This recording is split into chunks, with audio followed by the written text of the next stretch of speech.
Hey, Coach Colin Castell here with Shot Mechanics Basketball, and today we're going to teach you how to get a faster shot with some very easy keys.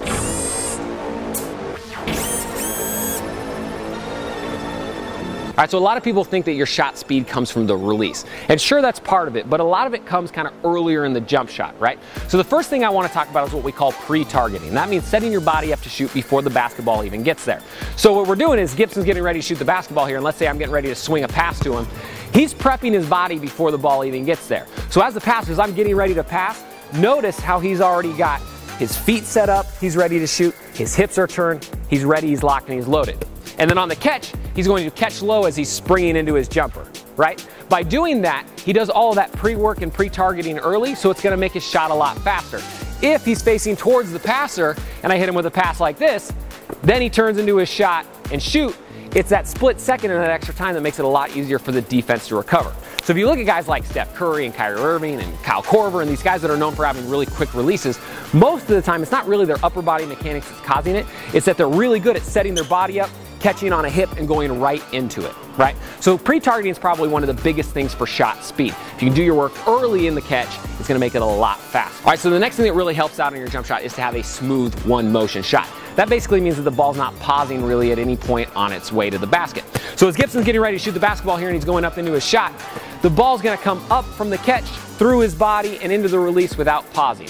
What we see that happens to a lot of players is that they bring the ball up to their forehead early, it stops with their legs still bent, and then they explode their legs and then explode their arms, right? And this is kind of segmented jump shot or two motion jump shot. It's gonna make your jumper a lot slower, right? Make it a lot more, less effective, and so the defense can get there quicker.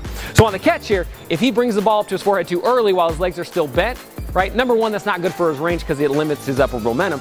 But number two, that little pause is just enough time for the defense to close out, maybe get a hand, maybe get a good challenge, right? So you can really increase your shot speed by making that smooth one motion catch and shoot jumper. All right, so the next key that I like to think about with shot speed is the hop versus the 1-2 on the catch. And we're talking about footwork here. So generally, for the most part, if you shoot off of a hop, it's gonna be a lot faster. Now, I totally understand that you can't shoot out of a hop all the time, right? There are gonna be times when you gotta shoot out of a 1-2, like maybe it's a step back or maybe it's a 1-2 pull-up, whatever it is. As a shooter, you wanna be able to shoot out of both. But in a default setting, maybe it's just a catch and shoot jumper or you've got the time, you always want to try to use a hop if at all possible. I've done a ton of research on this, and every single time it shows that the hop's significantly faster. And we're even going to do a little test for you today here. So the hop is basically just the idea that as the ball's coming on the pass, you're hopping in a two-footed jump stop into your shot. Now the key here is you don't want to make it a big hop, right? If Gibson's getting the basketball, he doesn't want to do a giant bunny hop into it. If he does a big giant one, the longer he's in the air, the slower it's gonna be, right? Instead, I like to think about it like you're squeaking your sneakers sitting into like a low chair. So you wanna squeak those sneakers and sit low. If you can do that, that's a much quicker hop. That way you can spring in the jump shot and it wastes less time, right? Now with the 1-2, the issue is as he steps in with his 1-2, boom, boom, generally it's this extra step that adds the time, right? You can think about if it was a hop, both feet would have already been in the ground and he would have been launching into his shot.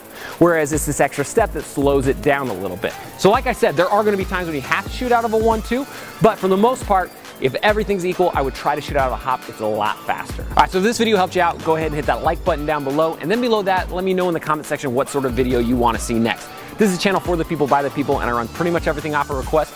So leave it down below and hopefully I'll get to it. And if you're new to Shot Mechanics, you're gonna wanna do two things. Number one, hit that subscription button down below because we put out a ton of videos every week and they're all gonna get you better, I guarantee it.